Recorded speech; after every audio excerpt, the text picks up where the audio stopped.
ada pengaduan soal ditulis ya Prof, nanti lupa. Ada pengaduan yang berkaitan dengan kampanye yang dilakukan oleh menteri. Nah, pengaduan itu dilaporkan ke Bawaslu. Tapi oleh Bawaslu itu tidak diselesaikan. Ada yang tidak diselesaikan dan ada yang diselesaikan. Atas dasar itu kemudian diajukanlah ke DKPP tindakan Bawaslu yang tidak memenuhi kewajibannya seutuh-utuhnya itu. DKPP kemudian membuat putusan, tapi putusannya itu dibuat setelah proses kampanye selesai dan dinyatakan bahwa menterinya, sebut saja Zulkifli Hasan, telah melakukan pelanggaran mengenai kampanye, mengenai cuti kampanye, dan putusannya hanya menegurnya saja. Dalam perspektif keahlian saudara saksi, bagaimana saudara ahli,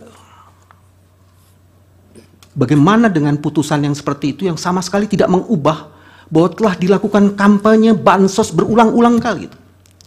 Itu bagian yang pertama. Yang kedua, tadi sudah dikemukakan dengan sangat baik soal diskresi. Diskresi ini selalu dijadikan dasar dan dibuat menjadi bagian yang lazim dilakukan oleh teman-teman di KPU. Dan surat edaran yang dibuat untuk menindaklanjuti putusan KPU itu, tadi disebutkan tidak boleh dijadikan dasar sebagai diskresi.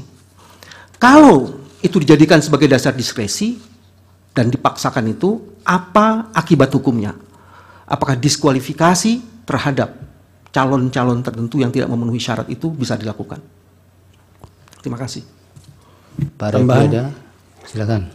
Iya, tadi saudara mengatakan bahwa penetapan Gibran itu adalah pelanggaran dari sudut hukum administrasi.